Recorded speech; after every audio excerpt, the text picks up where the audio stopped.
Hi everyone, my name is Crystal Vermaas, and I'm majoring in integrated studies with a focus on the sciences. I also plan on applying for the PA program after graduation. I'm taking this class, Drugs and Violence in Health Education, because I want to better understand how addiction and violence affect health, not just physically, but also emotionally and mentally and socially. A fun fact about me is that my husband and I have a very big blended family. I'm biracial, Jamaican and Chinese, and I have two biological children who are half German. My husband is Dutch and also has two biological children and 10 adopted children from China, India, and the Philippines. So, all together, it's 14 children. So in our home, we've got a mix of cultures, traditions, and a lot of personality, but it's never dull or boring. I actually find it very beautiful. To answer prompt two, I've seen the impact of addiction up close.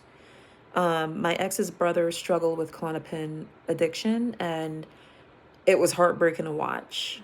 Thankfully, he was able to get the support he needed because he's a wonderful person. Today, he's clean, he's married, and raising a stepson. His situation opened my eyes to how addiction affects not just the person using, but also the whole family.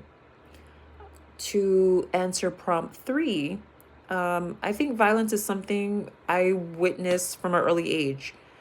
Growing up, my parents had a very, very volatile relationship, and I learned to watch their facial expressions the moment they would enter a room.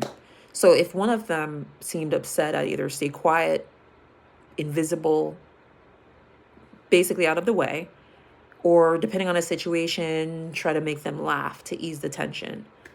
Um, Looking back, I realized how deeply that shaped the way I see people, and how violence leaves a lasting impact even on those who aren't involved.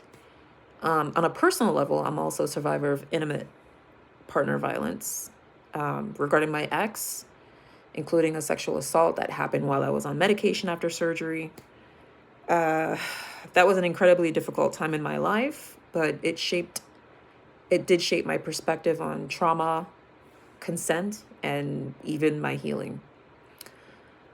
Regarding prompt four, when it comes to addiction, I don't see it as just a matter of willpower. I think it's actually very complex, and I've had to challenge my own assumption on what it looks like after that personal experience with my ex's brother. Um, so I just try to approach it now with more empathy and curiosity. To conclude, through this course, I really hope to better understand how addiction and violence connects and how trauma influences health and how education can help with prevention and support. I'm really looking forward to learning with all of you and having honest conversations. Thank you.